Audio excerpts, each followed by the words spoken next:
الحمد لله الذي لم يتخذ ولدا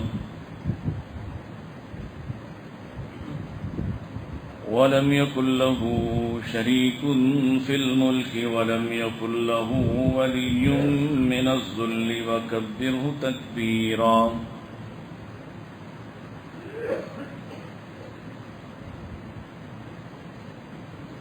الحمد لله الذي علم بالإنعام وحرم الحرام، الذي خلق كل شيء وخلق الإنسان والأنعام، والصلاة والسلام على أشرف الأنبياء وسيد الأنام، وعلى آله العظام وعلى أصحابه الكرام وعلى من اتبع الإسلام. اللهم صل على محمد وعلى آل محمد كما صليت على إبراهيم وعلى آل إبراهيم إنك حميد مجيد. اللهم بارك على محمد وعلى آل محمد كما باركت على إبراهيم وعلى آل إبراهيم إنك حميد مجيد. أعوذ بالله السميع العليم من الشيطان الرجيم. بسم الله الرحمن الرحيم. الله ولي الذين آمنوا يخرجهم من الظلمات إلى النور، والذين كفروا أولياؤهم الطاغوت يخرجونهم من النور إلى الظلمات، أولئك أصحاب النار هم فيها خالدون. وقال الله تعالى: ومن يشاقق الرسول من بعد ما تبين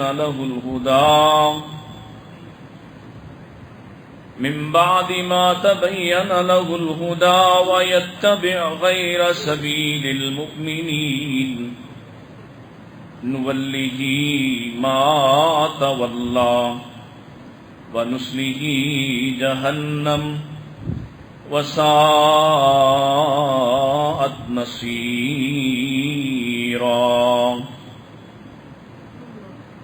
إن أحسن الحديث كتاب الله، وخير الهدي هدي محمد صلى الله عليه وسلم، وشر الأمور محدثاتها، كل محدثة بدعة، وكل بدعة ضلالة، وكل ضلالة في النار. حمد و ثنا، تعریفات، تسبیحات، تحلیلات و تکبیرات اللہ سبحانہ و تعالی کی،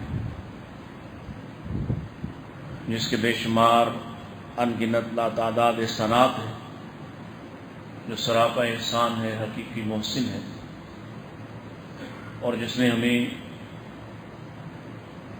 نبی کریم علیہ السلام جیسے رہنما عطا فرمایا، اور اسی نے آپ کی محبت، آپ کی اطاعت، آپ کی ملاقات کا شوق ہمارے دلوں میں رکھا. اللہ سے دعا کرتے ہیں جیتے جی نبی کریم اسلام کا دیدار نصیب ہو جائے اور مرتے ہی آپ کا ساتھ مل جائے. درود السلام امام الانبیاء سید الاتقیاء جناب محمد مصطفیٰ صلی اللہ علیہ وآلہ وسلم کے لیے گزشتہ خطبہ میں بھی آپ کے سامنے کچھ پہلو دوبارہ سے تذکیر کے لیے، یاد دہانی کے لیے کہ نبی کریم صلی اللہ علیہ وسلم کی جو حیثیت ہے، آپ دین کا سب سے اہم ستون اور ذریعہ ہیں، اور آپ کے اعمال و افعال کو ہی اللہ نے دین قرار دیا ہے۔ آپ کے مقابل کسی دوسرے انسان کی نہ کسی حیثیت کو تسلیم کیا جائے گا، اور نہ آپ کے مقابل کسی دوسرے کے فہم و ادراک کو، رائے کو کسی بھی صورت قبول کیا جا سکتا ہے۔ ہر کسی کی بات لائق احترام ہے، ہر کسی کا فہم لائق احترام ہے، ہر کسی کا طریقہ محترم ہے، لیکن تب تک جب تک وہ محمد رسول اللہ صلی اللہ علیہ وسلم کے طریقے کے موافق ہو۔ اگر آپ کے طریقے کے خلاف ہو، آپ کی سنت کے خلاف ہو، آپ کے راستے کے خلاف ہو، آپ کے فہم و ادراک کے خلاف ہو، تو دنیا جہان میں کوئی دوسرا ایسی حیثیت نہیں رکھتا۔ امتیوں میں سے تو کسی کی کیا حیثیت ہو سکتی ہے، کوئی نبی بھی ایسی حیثیت نہیں رکھتا کہ وہ محمد رسول اللہ صلی اللہ علیہ وسلم کے مقابل حیثیت رکھے کہ اس کی سنت کو اہمیت دی جائے، اس کے راستے کو اہم سمجھا جائے، یا اس کا اور نبی پاک علیہ السلام کا کسی بھی طور پر موازنہ اور مقابلہ ہی کیا جا سکے۔ تو جب نبیوں کا مقابلہ نہیں ہو سکتا، نبیوں کے مقابل محمد رسول اللہ کھڑے ہو جائیں تو نبی پاک علیہ السلام کی اطاعت کرنا پڑے گی۔ خود نبیوں کا دین بھی تبھی بچتا ہے جب وہ محمد رسول اللہ کی اطاعت کریں۔ ایسے نبی، اس حیثیت کے حامل نبی، اور نبیوں کے مقابل واحد رسول، اس رسول کے ہوتے ہوئے، اس کی شریعت کے ہوتے ہوئے، اس کی سنت کے ہوتے ہوئے لوگ اپنی اپنی مرضی کے راستے نکال لیں تو یہ دین نہیں ہو سکتا۔ لوگ اپنی اپنی مرضی کے جشن ایجاد کر لیں یا ماتم ایجاد کر لیں، یہ دین نہیں ہو سکتا۔ دین وہی ہے جس کا سب سے بنیادی سوتا، سب سے بنیادی چشمہ محمد رسول اللہ صلی اللہ علیہ وسلم۔ اسی چشمے کو اللہ نے صافی قرار دیا، اسی کا اعتبار ہے، کسی دوسرے کو یہ حیثیت حاصل نہیں کسی بھی وجہ سے کہ وہ محمد رسول اللہ کے مقابل لایا جائے، اس کی سنت کو اہم تر سمجھا جائے، اس کے راستے کو قبول کیا جائے، یہ کسی صورت بھی قبول نہیں۔ کیوں؟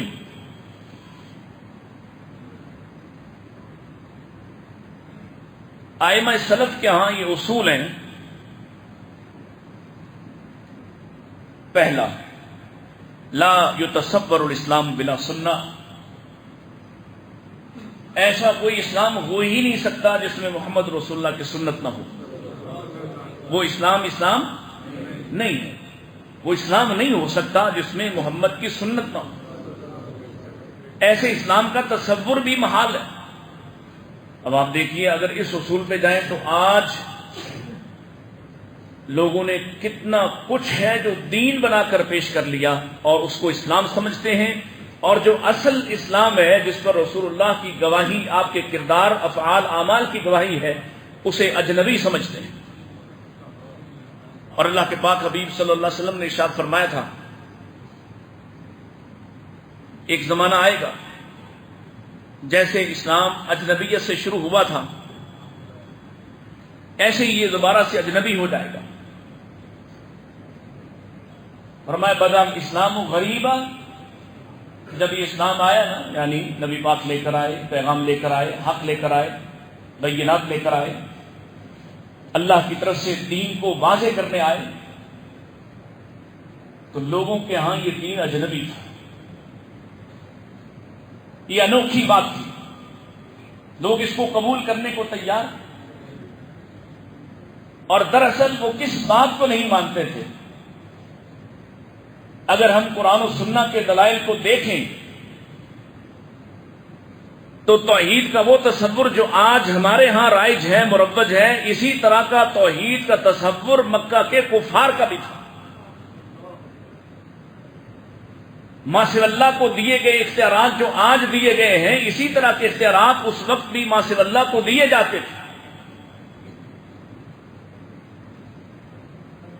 اصلاً نبی کریم علیہ السلام کی اس حیثیت کو نہیں مانتے تھے، آپ کو سچا بھی جانتے تھے، آپ کو امانت دار بھی کہتے تھے، آپ کے کردار پر انگلی بھی نہیں اٹھا سکتے تھے۔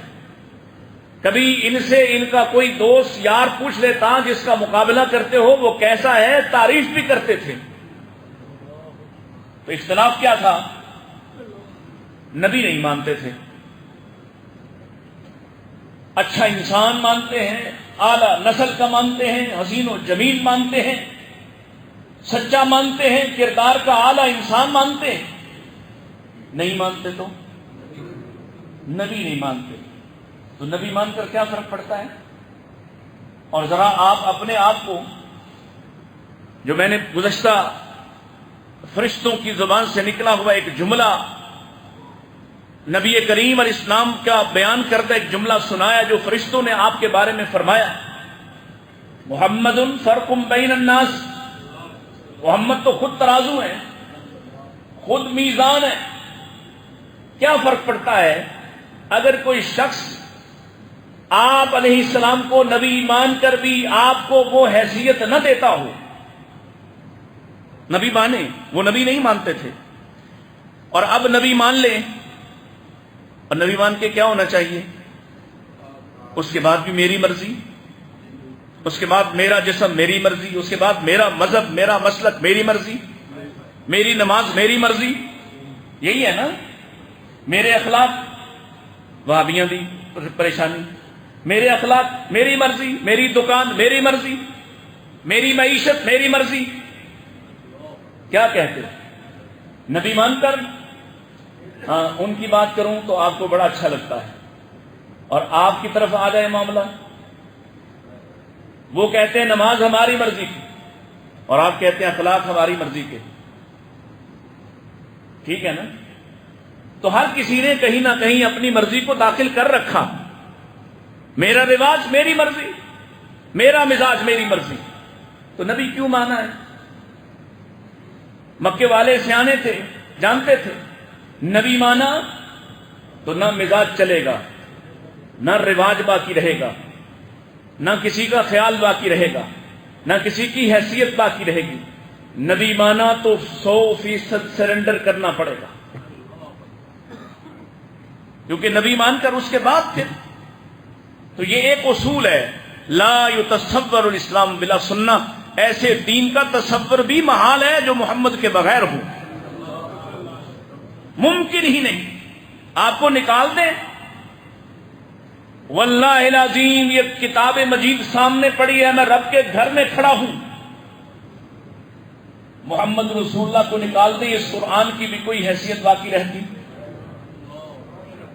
آج کرتے پھرتے ہیں نا کچھ لوگ کہ ہم قرآن کی مانیں گے، صرف قرآن ایسا ہے جس پر اعتبار کیا جا سکتا ہے۔ جانتے ہو یہ حملہ کیا ہے اور قرآن کون لایا ہے؟ یہ غامدی پہ نازل ہوا ہے، یہ امین الدین فراہی پہ اترا ہے، یہ امین احسن اصلاحی پہ اترا ہے، یہ پرویز پہ اترا ہے۔ کس پہ اترا ہے؟ کس نے کہا مجھ پہ اترا ہے؟ آج مجھ پہ ایسی کمال صورت اتری ہے جس کو بار بار پڑھنا میرے لیے لازم قرار دیا گیا ہے، جس کا ایک نام ام الکتاب بھی ہے، ایک نام الفاتحہ بھی ہے۔ کس نے سنایا؟ کس نے کہا مجھ پر 2 بڑی صورتیں اتری ہیں؟ کس نے کہا؟ تو جو وہ کہے وہ کیا ہوتا ہے؟ بولیے۔ جو محمد رسول اللہ کہیں ایک اصطلاحی زبان میں وہ حدیث ہوتی۔ قرآن کیا ہے؟ یہی بات سمجھانی۔ قرآن کیا ہے؟ اللہ کا کلام ہے، لیکن اصلاً اس کی ایک حیثیت حدیث کی ہے. کس کی زبان سے نکلا ہے؟ آپ نے لکھوایا.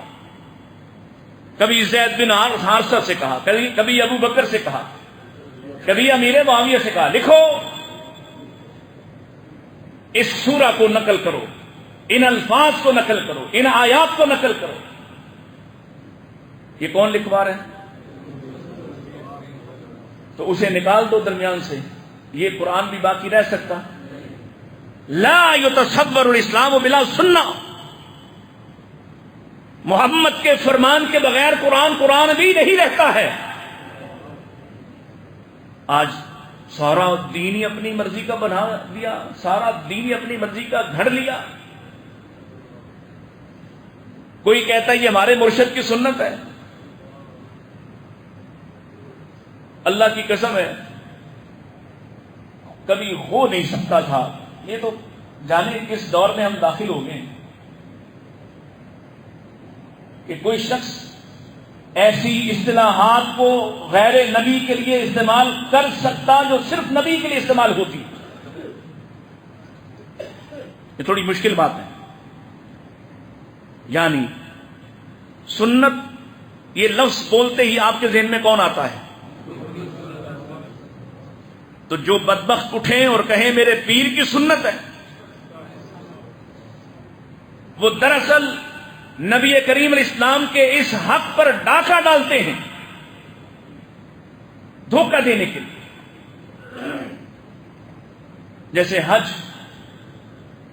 کا لفظ کہتے ہی آپ کے ذہن میں کیا آتا ہے؟ اللہ کے گھر کی زیارت کرنے کا ارادہ لے کر نکلنے والا مخصوص ایام میں، اللہ کے گھر کا قصد کرنے والا، یہ جو قصد کیا جانے والا سفر ہے، یہ جو مخصوص ایام میں کیے جانے والے اعمال و افعال ہیں، یہ حج ہے. اب کوئی کہے کہ جی پیر فرید کے مزار پہ بھی حج ہوتا ہے، مان لو گے؟ یہ لفظ اللہ نے خاص کر دیا ہے اپنی ایک خاص عبادت کے لیے. ایسے ہی سنت بھی آپ کے لیے مخصوص ہے. کسی دوسرے کا حق، اور جنہوں نے اس بات پہ اعتبار کیا ہے نا،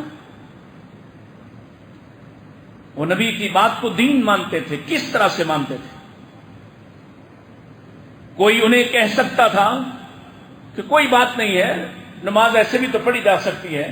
وہ کیوں اس کو بیان کرتے ہوئے جزیات کے ساتھ بیان کرتے؟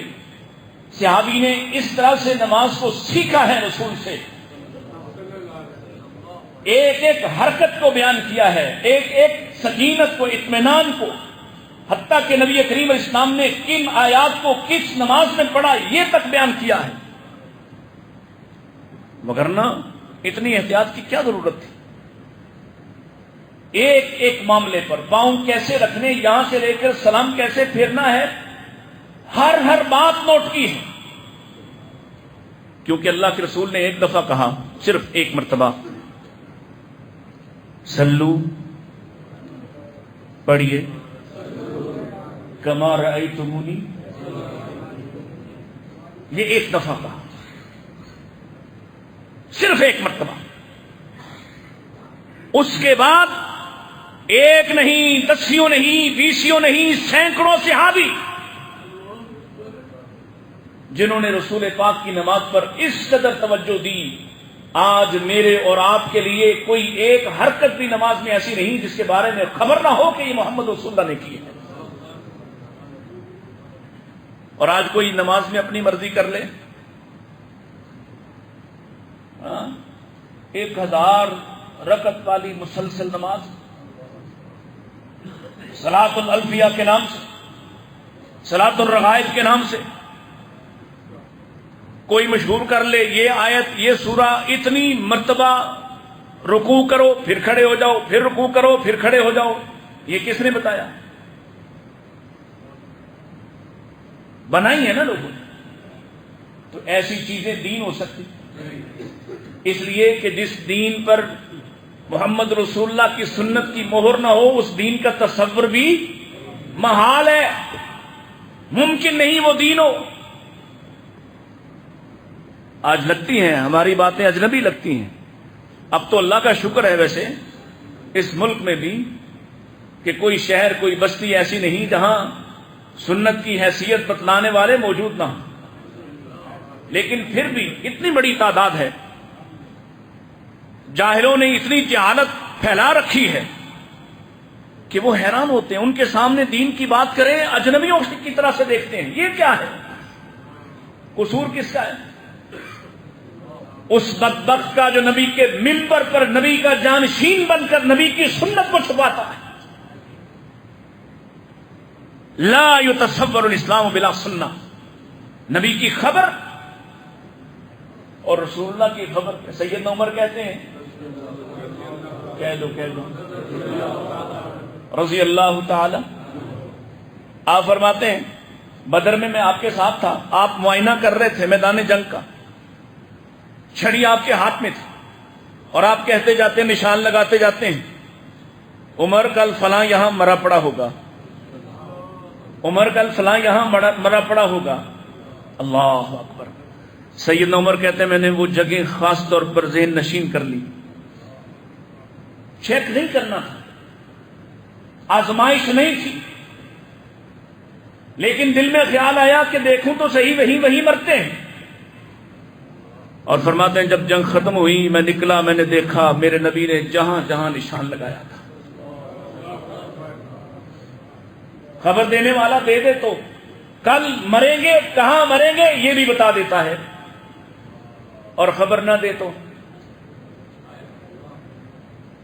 خبر نہ دے، سامنے پڑا ہوا کھانا یار نے کھایا ہے، فوت ہو گیا ہے، آپ کے منہ میں پہنچا ہے تو خبر دیے۔ خبر کس کی طرف سے آتی ہے؟ دین۔ اب دین کسی اور کی خبر کا نام بھی ہو سکتا ہے۔ دوسری بات، پھر ہمارے سامنے پیش کیا جاتا ہے کہ فلاں نے یہ فہم اخذ کیا ہے،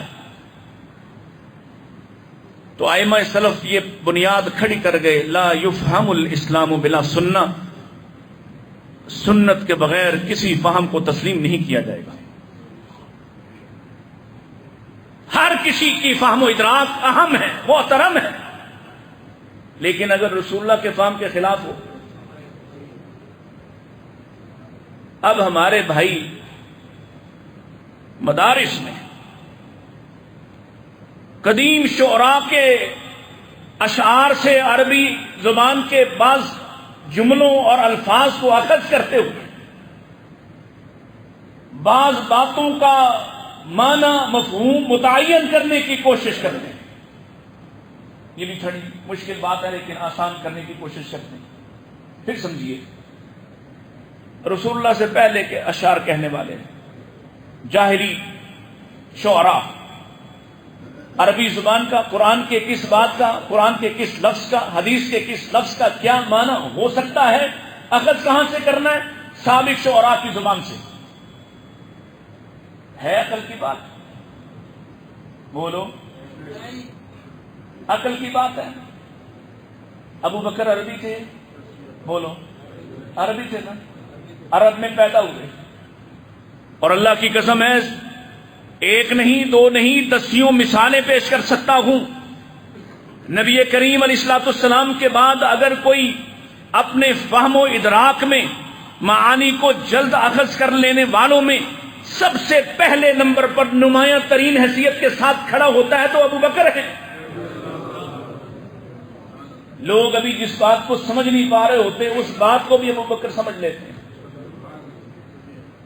جب یہ سورہ نازل ہوئی نا، اذا جاء نصر اللہ والفتح، لوگ خوش ہیں، خوشی کی خبر تھی، لوگ خوش ہیں، لوگوں کے چہرے خوشی سے تمتما رہے ہیں، اور وہی ابو بکر ایک ساتھ کھڑے رو رہے تھے کہ انہیں سمجھ آ گئی کہ یہ خبر کسی اور بات کی ہے۔ لوگ الیوم اکملت لکم دینکم واتممت علیکم نعمتی، اس پر خوشی منا رہے ہیں، خوش ہو رہے ہیں. اور ابو بکر، میرے نبی نے کہا اللہ نے کسی شخص کو اختیار دیا ہے، وہ چاہے تو زمین پہ رہ لے، چاہے تو اس کی ملاقات کو پسند کر لے. اللہ کے اس بندے نے اللہ کی ملاقات کو پسند کیا ہے، لوگ نہیں سمجھے. ابو بکر رو رہے ہیں، جس کا فہم و ادراک سب سے توانا، سب سے مضبوط. اور اسی وجہ سے اس کے لیے کہا تھا، کوئی پوچھتا ہے آ کے آپ نہ ملے تو میں کس کے پاس جاؤں، تو آپ کہتے میرے بعد ابو بکر کے پاس آنا.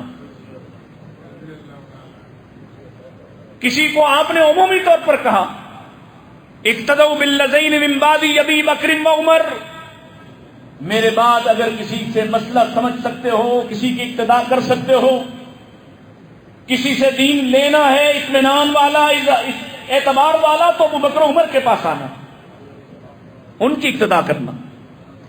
وہ ابو بکر رضی اللہ تعالیٰ، مثال آپ نے سنی ہے، میں صرف اشارہ کر رہا. وہ آپ کے پاس آئے تھے نا روتے ہوئے، قرآن پڑھا تھا، عربی ہیں، نبی پاک علیہ السلام سے چھٹی پشت میں جا ملتے ہیں، اسی خاندان کے ہیں، سب سے بہتر ایمان والے ہیں، اولین انسان ہیں، اولین جوان انسان ہیں جنہوں نے نبی علیہ السلام کی زبان پر نام سنتے اسلام کو قبول کیا ہے اور قرآن پڑھا ہے.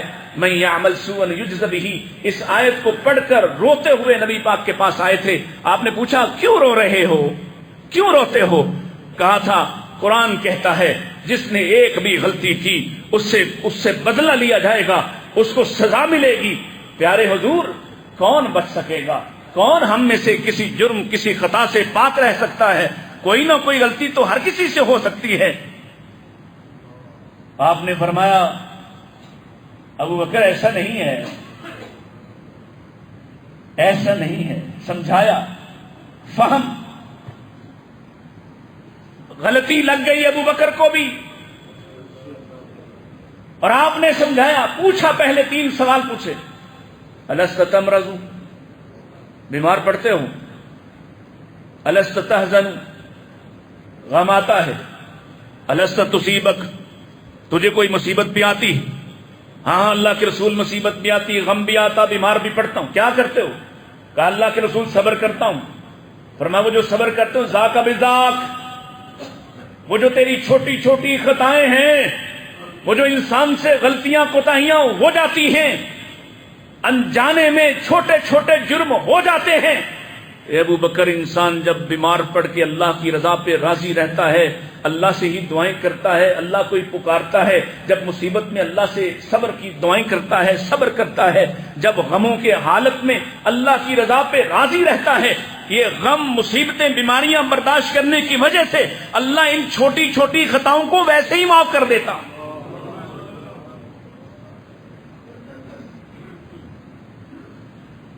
مولوی کہتا ہے نہیں، میرے بزرگوں نے، میرے پیر نے، میرے امام نے جو فہم اخذ کیا اسی کو لینا ہے، وہ چاہے حضور کی سنت کے خلاف ہی کیوں نہ ہو. پھر ایک بات بڑی کی جاتی ہے، وہ جی اتنے بڑے امام تھے، ان کو حدیث نہیں پہنچی. تو یہ بتانا ہماری ذمہ داری ہے. تم پوچھو،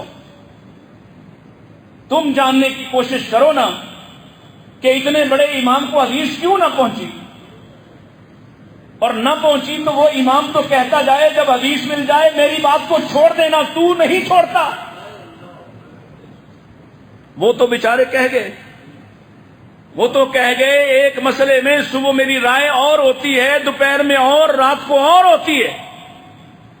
فہم بدلتا رہتا ہے، فہم، اور ہر کسی کا فہم بدل سکتا ہے. ایک آدمی 10 سال پہلے کسی بات کو اور سمجھتا ہے، 10 سال بعد کچھ اور سمجھ رہا ہوتا ہے. کس کا فہم ہے؟ جس کا فہم بھی آسمان سے نازل کرتا ہے، وہ صرف ایک ذات ہے، محمد رسول اللہ، محمد رسول اللہ. اور اگر اس کے بعد کسی کے فہم پر اعتبار ہوگا تو ابو بکر سے لے کے آخری صحابی تک، صحابی کے بعد تابعی پر، تابعی کے بعد تبع تابعی پر، اور اسی طرح سے نیچے چلتے آئیں گے. وہی سلسلہ ہے جس کو اللہ کے نبی ترتیب سے قائم کر گئے. ایک دم اٹھا کے صحابہ کا فارم بھی چھوڑو، نبی کا فارم بھی چھوڑو، تابعین کو بھی چھوڑو، ایک دم تیسری چوتھی پانچویں نسل پہ آ کے ٹھہرے. اور پھر وہیں بس نہیں، اس امام کے سامنے بیٹھے ہوئے دو شاگرد اختلاف کرتے ہیں اور ہر بات پہ کرتے ہیں، تقریباً ہر بات پہ اختلاف کرتے ہیں. وہ اختلاف قبول نہیں کرتا. اسی امام کا شاگرد ایک آ کے بعد میں ان ساری باتوں کو مرتب کر لیتا ہے. تمہارے لیے وہ دین قرار پاتا ہے، اور جو صحابہ نے مرتب کیا، محمد رسول اللہ سے سنا دیکھا، اس کو بیان کیا، وہ دین نہیں ہے. وہاں تفریق کرنا شروع کر دیتا ہے کہ ابو ہریرہ تو آخر میں آئے تھے، وہ فقیہ صحابی نہیں تھے، فقیہ نہیں تھے، وہ غیر فقیہ تھے،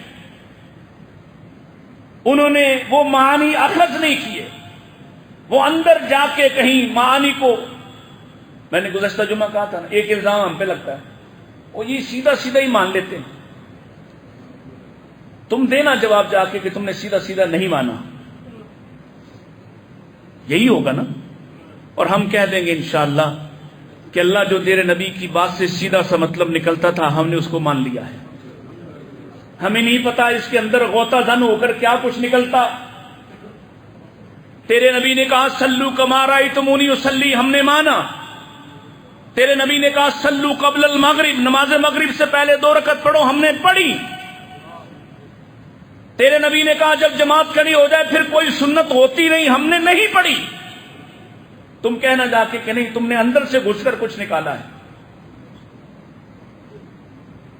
لا یفہم الاسلام بلا سنہ، سنت کے بغیر کوئی فہم قابل قبول نہیں ہے. سنت کے بغیر، یہ جملہ یاد کر لیں، سنت کے بغیر کوئی فہم قابل قبول. کسی کا فہم ایسا اہم نہیں کہ جس کی شان پر، جس کی دھاک پر محمد کی سنت کو قربان کر دیا جائے صلی اللہ علیہ وسلم. اسی طرح سے تیسری بات، لا یقبل الاسلام بلا سنہ. اگر تم نے ایسا کیا نا، اپنی مرضی کے راستے، آ رہا ہے نا دن، آنے والا ہے، کچھ دن رہ گئے، اپنی مرضی کے راستے، جس نبی نے جینا سکھایا، بولو سکھایا یا نہیں؟ ایک ایک پل، ایک ایک لمحہ زندگی کا ایک ایک پہلو کیسے گزارتے ہیں، وہ نبی سکھانے آیا. سکھایا. لباس کیسے پہنتے سکھایا یا نہیں؟ کس طرح کا پہننا ہے سکھایا یا نہیں؟ مرد کا سطر کیا ہے، مرد کے لیے کیسا لباس ہو، آخری حد والا لباس بھی کہاں سے کہاں ہو، عورت کے لیے کیسا لباس ہو، مرد کا حلیہ، وضاقتہ، اٹھنا بیٹھنا، کھانا پینا، ایک ایک بات. کچھ چھوڑا ہے کہ نہیں؟ ہمیں نہیں پتا کیا کھانا ہے، سبزیوں میں کیا کھانا ہے، گوشت میں کیا کھانا ہے، حلال و حرام کی کوئی تمیز نہیں ہے. ایسا ہے کچھ؟ زمین پہ پائے جانے والی کوئی ایک چیز بھی ایسی نہیں جس کی حلت و حرمت واضح نہ ہو. اور اگر کسی کی حلت و حرمت واضح نہیں، وہ متشابہ ہے، اس میں شک ہے، حلال ہے کہ حرام، اس کے لیے محمد رسول اللہ اصول دے گئے. دعا ما یریبک الا ما لا یریبک، جس چیز میں شک پیدا ہو جائے، جو چیز مشکوک ہو جائے، اس کو چھوڑ دینا، اصول دے گئے. کچھ ایسا ہے جینے کے حوالے سے جس کا مجھے اور آپ کو پتہ ہی نہ ہو. ہم کہیں ہمیں تو پتہ ہی نہیں چہرہ کیسا ہونا چاہیے، بال کتنے رکھنے چاہیے، مرد کو کیسا لباس اختیار کرنا چاہیے. کچھ ایسا کوئی کہہ سکتا ہے، کوئی دعویٰ کرتا ہے، کوئی مائی کا کوئی اولاد ہے ماں باپ کی، تو آئے ہم بتاتے ہیں کہ کیسے جینا سکھایا محمد رسول اللہ. اور مرنا بھی کیوں بھائی، مرنا بھی، اور بولو تو صحیح، سکھایا ہے. مر جائے تو کیا کرنا ہے، مر جائے تو کیسے غسل دینا ہے، کیسے کفن دینا ہے، کیسے اٹھانا، کیسے لے جانا، کیسے دفن کرنا، دفن کر کے کیا کرنا، بتایا کہ نہیں؟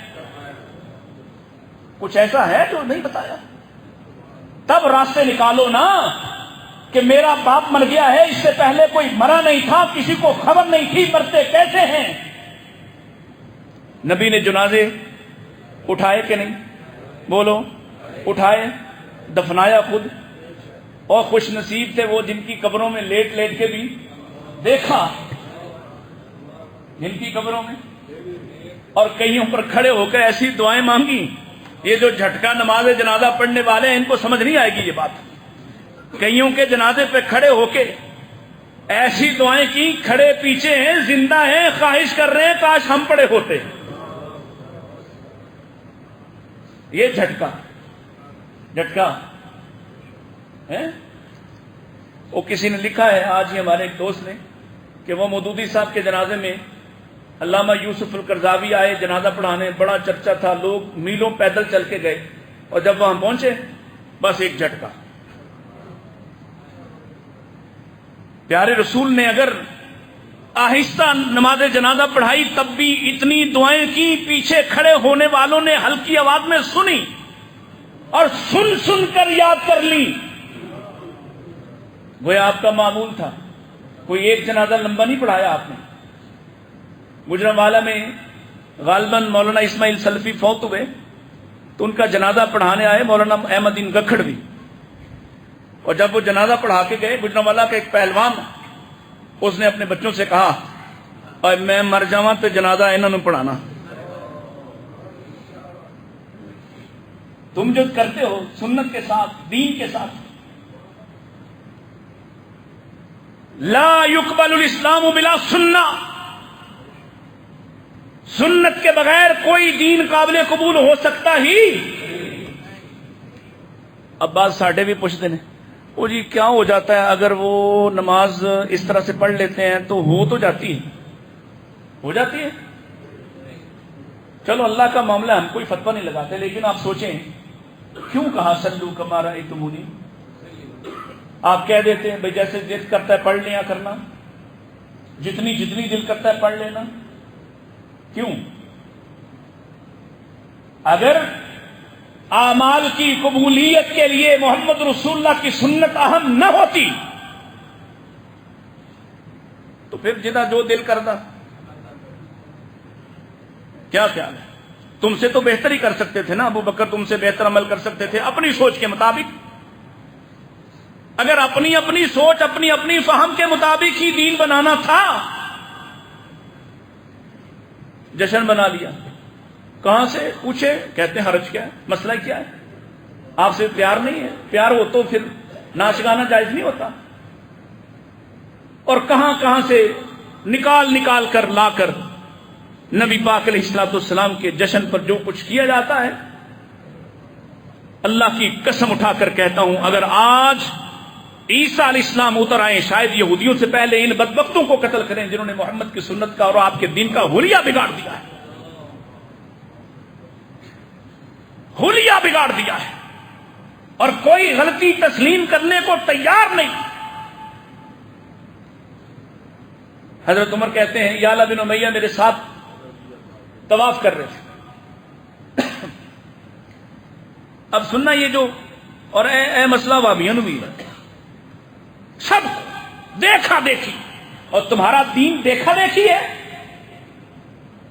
جیسے لوگ کر رہے ہیں تم بھی کرنا شروع ہو جاؤ۔ کیا کرتے ہیں لوگ؟ حضرت یعلا صحابی ہیں، صحابی طواف کر رہے ہیں، جب رکن یمانی پہ آتے ہیں نا بیت اللہ پہ، تو اس کو ہاتھ لگاتے ہیں، بوسہ دیتے ہیں، سینے سے لگاتے ہیں۔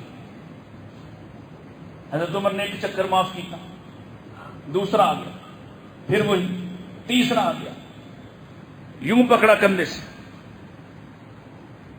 اور کہا کیا تو نے محمد رسول اللہ کے ساتھ طواف کیا ہے؟ کہنے لگے ہاں کیا ہے۔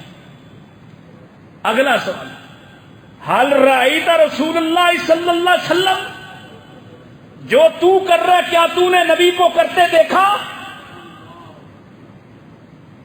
کہتے نہیں دیکھا۔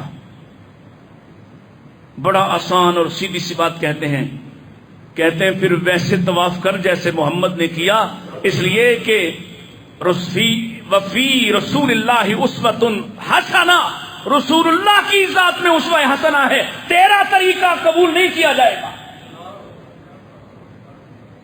اب وہاں دیکھتے ہیں آپ، اور گئے تو دیکھتے ہیں کیا ہوتا ہے، بلا تفریق وہابی اہل حدیث بھی وہی کر رہا، سنی بریلوی دیوبندی شیعہ بھی وہی کر رہا۔ کیا کرتے ہو؟ رکن یمانی پہ عورتوں کو پکڑ پکڑ کے گھسیٹ گھسیٹ کے زور آزمائی کرتے، لٹک جاتے وہاں پر دوران طواف۔ حالانکہ اگر وہاں اتنا رش ہے، اس کو تو ہاتھ بھی ایسے استلام کرنے کی بھی ضرورت بھی، اگر آپ گزر رہے ہیں اتنا رش ہے کہ آپ جائیں تو خواہ آپ، اور پھر عورتوں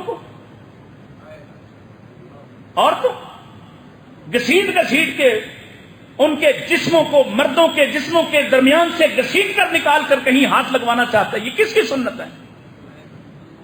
کس نے کہا؟ مل جائے موقع تو ہاتھ لگا، بس ہاتھ، بس نہ بوسا نہ سینہ، کیا بس ہاتھ، اور اشارہ کرنے کی بھی اجازت۔ اور اگر موقع نہ ملے تو اشارہ کہاں کرنا ہے؟ حجر اسود۔ اور وہاں دیکھا جو دیگا مشتی ہوتی ہے، یہ دین ہو سکتا ہے؟ بتاؤ ذرا، کیوں کرتے ہیں اور کیوں کرنا چاہیے؟ میں سوچتا ہوں کبھی حکومت پابندی لگا دیں، وہاں لوگوں کی جانیں چلی جاتی، پسلیاں ٹوٹ جاتی، بے حرمتی ہوتی ایک دوسرے کے ساتھ، رب کا گھر ہے، تم نے سنت سے لیے ہی کچھ نہیں ایسا۔ اور کیوں نبی پاک نے دور سے چھڑی کے ساتھ بھی استلام کیا؟ کیوں نبی پاک نے اشارہ کر کے اونٹنی پر استلام کیا؟ تاکہ آنے والوں کے لیے سنت باقی رہے۔ اگر نبی نے اشارہ کیا ہے تو اشارہ بھی سنت ہے، اگر نبی نے چھڑی کے ساتھ استلام کیا تو چھڑی لگا کر استلام کرنا بھی سنت ہے۔ اگر موقع مل جائے نارمل حالات میں زور آزمائی کیے بغیر، لوگوں کو گھسیٹے بغیر، کچلے بغیر، تو بوسہ لے لینا بھی سنت ہے۔ لیکن اس بوسے کے لیے سارے کمت و ویلے ہو کے بوسے نہیں گھس جاؤ، کرتے ہیں نا، اسپیشل تیاری کر کے جاتے ہیں۔ حالانکہ بوسہ کب لینا ہے؟ جب طواف، بولو یہ بڑی اہم بات ہے، سمجھ لیں، بوسہ کب لینا چاہیے؟ جب طواف ہو رہا ہے، طواف تو ویلے، سارے کمت و ویلے، پھر بوسہ۔ یہ کس کی سنت ہے؟ یہ کون سا بوسہ؟ اس کا کیا اجر ہوگا؟ لا يقبل الاسلام بلا سنہ۔ یہ بات سمجھ ہی نہیں آ رہی۔ اسی طرح آخری بات عرض کر دیتا، اللہ اکبر، حضرت ابو بکر رضی اللہ عنہ حج کرنے، حج پہ ہیں، امیر حج ہے، اور ایک آدمی آپ کے آگے آگے ہے اور وہ پڑھ رہا ہے۔ ہم نے دیکھا اس دفعہ بھی یہاں جہاز میں بیٹھے تو لبیک یا رسول اللہ، اللہ اکبر، اللہ کی قسم ہے نبی پاک سامنے آ جائیں تو تمہارے اس دعوے سے، اس مرضی کے بنائے ہوئے نعرے سے آپ اس کو قبول ہی نہ کریں۔ جہاز پہ بیٹھے، احرام باندھا، لبیک یا رسول اللہ، اترے ہیں، لبیک یا رسول اللہ، نعرے سنے، اندر طواف کر رہے ہیں، لبیک یا رسول اللہ، اللہ اکبر۔ اور اگر منع کرو تو کہتے ہیں انہیں محمد رسول اللہ سے پیار نہیں۔ تمہیں کیا پتا ہے؟ ہم نے یہ تمہارے تانے، یہ تمہاری گالی، یہ تمہارے فریب، یہ تمہاری طرح سے ہر طرح کے ہتھ کنڈے کیوں برداشت کیے؟ نبی کی سنت پر حرف نہیں آنے دیں گے۔ کیوں لڑائی لڑتے ہیں تمہارے ساتھ؟ ہماری طرف سے جو مرضی کرتے پھر وہ تمہارے اعمال ہیں، اور ائمہ سلف نے یہ اصول بنایا، نبی کی سنت کے بغیر کوئی عمل قابل قبول نہیں ہوگا، اعمال تمہارے برباد ہو۔ ہمیں تکلیف کیا ہے؟ ہمارا درد کیا ہے؟ ہماری تکلیف تو یہ ہے تم بھی نبی کی امتی کہلاتے ہو۔ امتی ہونے کے لیے بنیادی شرط اس کی سنت کو بغیر کسی دلیل کے بھی مان لینا، اس کی سنت کو بغیر کسی حرج کے مان لینا، اس کی سنت کو، اس کے قول کو، اس کے عمل کو بغیر کسی حیل و حجت کے مان لینا، یہ ہے امتی کا کام۔ وہ آدمی کیا کر رہا ہے؟ وہ لبیک یا رسول اللہ نہیں کہہ رہا تھا لبیک یا ذی المعارج۔ اللہ کا ایک نام ہے ذو المعارج، بلند آسمان کی چھت والا، وہ آسمان جو ستونوں کے بغیر کھڑا ہے۔ قرآن مجید میں المعارج نام سے سورہ ہے، اور وہ اللہ کا نام پکار رہا ہے، یعنی لبیک اللہم لبیک کی بجائے لبیک یا ذی المعارج کہہ رہے ہیں۔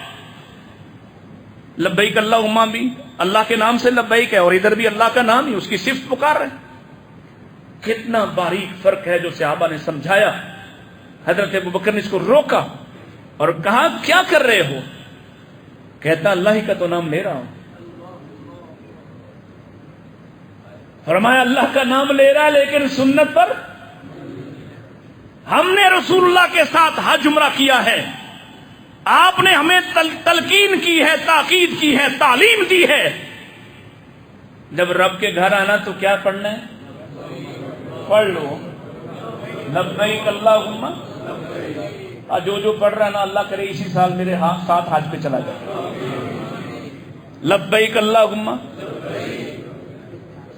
کوئی دوسرا کچھ پڑھ سکتا؟ لبیک یا رسول اللہ کہہ سکتا؟ لبیک یا ذی المعارج کہہ سکتا؟ لبیک یا رحمان کہہ سکتا؟ یہ بات چبھے گی، کیونکہ پتہ ہے اس بات سے وہ اتھارٹی قائم ہوتی ہے کہ جس کے بعد مرضی کی نماز، مرضی کے ہاتھ، مرضی کے طریقے ایجاد نہیں ہو سکتے۔ یہ ہے بنیاد۔ دین وہ جو محمد رسول اللہ سے ملے، طریقہ وہ جو محمد رسول اللہ سے ملے۔ اور اللہ کی قسم ہے ہمیں 100% جیسے اپنے رب کے ایک ہونے پر یقین ہے، نبی کے خاتم النبیین ہونے پر یقین ہے، اعمال بھی وہی قبول ہوں گے جو محمد کی سنت پر ہوئے۔ آپ کی سنت پر نہ ہوئے تم آسمان کیا زمین کیا سب کچھ ایک کر دو، ہر تہ پر ہر انچ پر سجدے کرتے پھرو، لیکن آپ کے طریقے پر نہ کرو، ایک عمل بھی اللہ کے ہاں قابل قبول نہیں ہوگا۔ اللہ ہمیں آپ علیہ السلام کی سنت کو اختیار کرنے اور اس سنت پر پہرہ دینے کی توفیق عطا فرمائے۔ وآخر دعوانا